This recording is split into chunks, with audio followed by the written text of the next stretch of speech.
Assalamualaikum warahmatullahi wabarakatuh. Kembali lagi di tutorial Grads, di mana ini mengajarkan tentang basic-basic atau dasar-dasar pemrograman untuk Grads seperti itu. Kali ini kita akan belajar tentang cara plotting shapefile di Grads. Ada beberapa teman-teman yang mungkin sudah sangat familiar dengan file shapefile ini, tapi mungkin ada yang sangat awam atau mungkin bahkan masih baru pertama kali dengar apa itu shapefile seperti itu. Mudahnya adalah shapefile itu file yang dia berupa biasanya poligon. Ini dapat berupa batas provinsi, batas kecamatan, batas kabupaten, atau mungkin batas zona-zona tertentu. Misalkan biasanya di daerah rawan kebakaran hutan, daerah rawan banjir lahar dingin, daerah rawan gunung api, dampak gunung api, seperti itu biasanya ada garis-garis batasnya. Nah, ini biasanya dalam format shapefile seperti itu. Dan ini bisa ditampilkan di peta yang diplot dengan menggunakan Grads. Grads bisa membaca shapefile seperti batas provinsi yang tadi saya sampaikan, batas kabupaten, batas kecamatan, dan lain-lain. Shapefile ini yang penting juga untuk diperhatikan ketika teman-teman punya SHP atau file shapefile ini.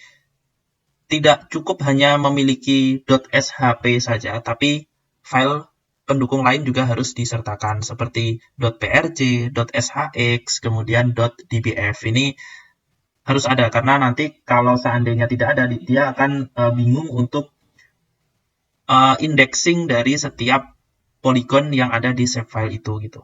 Kemudian shapefile hanya bisa diplot setelah variabel dari data grid ini diplot. Jadi misalkan kita punya data angin. Ini kita harus open dulu data anginnya gitu, kemudian kita plot dengan menggunakan D spasi nama variabel, baru kita bisa memplotting shapefile ini. Kalau kita tidak membuka file data kita dulu, kita tidak plotting dulu, nanti akan ada error yang tulisannya itu no scaling environment. Artinya tidak ada lingkungan ataupun tidak ada data yang bisa jadi acuan shapefile ini untuk diplotting gitu, secara spasial. Script Grads harus dijalankan tanpa membuka aplikasi Grads secara manual untuk menghindari crash. Nah, ini sebetulnya bisa saja kita buka Grads-nya dulu dengan menggunakan Open Grads seperti itu. Kemudian kita panggil script kita yang di dalamnya itu ada perintah untuk memplotting atau membuka shapefile. Itu bisa saja dilakukan. Namun, di beberapa kasus ini bisa menimbulkan crash gitu.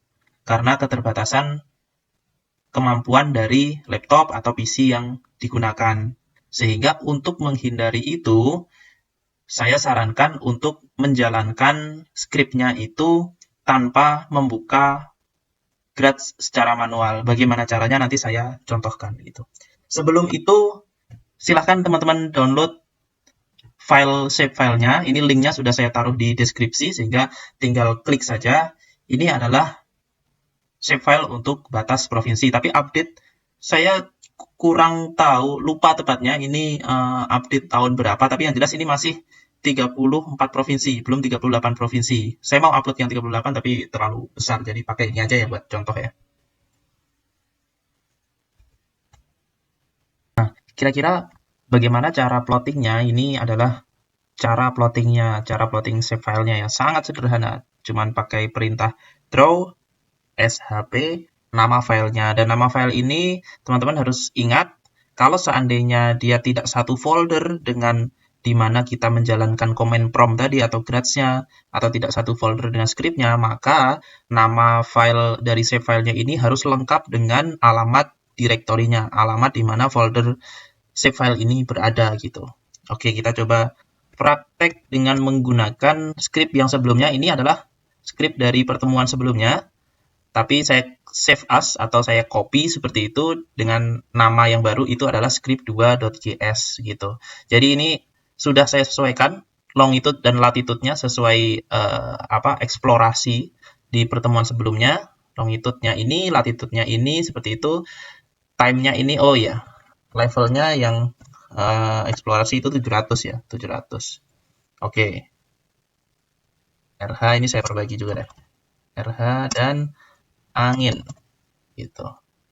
Nah, di mana meletakkan perintah draw SHP tadi tentunya setelah menampilkan peta gitu.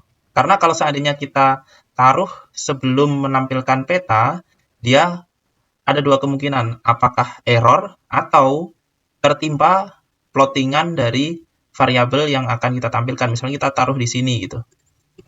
Nah, di sini dia akan tertimpa oleh D spasi R ini, yang mana ini adalah menampilkan RH, dan tertimpa juga dengan tampilan vektor dari angin ini. Jadi kita tampilkan di sini.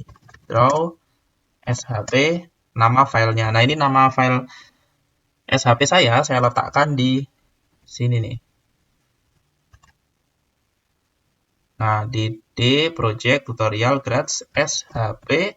Nama filenya, kalau seandainya teman-teman sudah download tadi, kemudian diekstrak, itu nama filenya adalah id prof.shp. Oke, kita coba jalankan. Nah, ingat menjalankannya tadi tanpa membuka file grads-nya. Seperti apa? Oke, kita coba jalankan skripnya ya, yang sudah kita edit tadi. Jadi pakai open grads minus LBC landscape background. C-nya saya lupa, apa ya C-nya? Atau tanpa C juga nggak apa-apa sih. Landscape in background running-nya, kemudian script 2. Oh, sorry. Ternyata harus pakai C, LBC. Oke. Karena dia berbasis, sebetulnya C itu terkait dengan bahasa C yang digunakan di grads deh. Nah, ini sudah selesai proses running-nya. Oke, kita lihat hasil plottingannya. Nah, inilah hasil plottingan dengan batas provinsi gitu. Nah, di sini terlihat ya, ada double nih garis pantainya, garis pantai antara SHP atau shapefile-nya dan garis pantai dari si bawaan dari grads-nya gitu. Ini bisa dihilangkan dengan gini.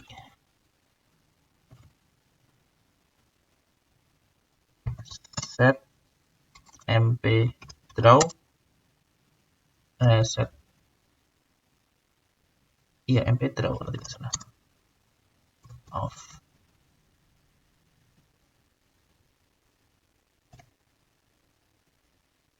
Apakah berhasil? Kita coba cek. Oke, betul, mp draw off. Jadi ini sudah menggunakan SHP ya, garis pantainya ya. Nah, di sini terlihat polanya seperti ini. Itu jadi ini cukup menarik ya. Nah, di eksplorasi kali ini silahkan tambahkan batas provinsi. Ini sebetulnya tinggal menerapkan tadi yang sudah kita pelajari ya. Kemudian kalau teman-teman mau posting juga silahkan di IG teman-teman sekalian, di story gitu kan. Kemudian hashtagnya gradsmania. Kemudian tambahkan wilayah mana, maksudnya dikasih tulisan atau caption gitu di story-nya, wilayah mana yang RH-nya tinggi dan ada daerah pertemuan angin gitu dari peta tadi gitu. Kemudian kalau ingin diskusi tentang apa yang sedang terjadi, apa pola-pola itu menunjukkan sesuatu gitu, silahkan saja nanti di mention aja gitu IG saya. Oke, terima kasih tutorial kali ini, semoga bermanfaat. Assalamualaikum warahmatullahi wabarakatuh.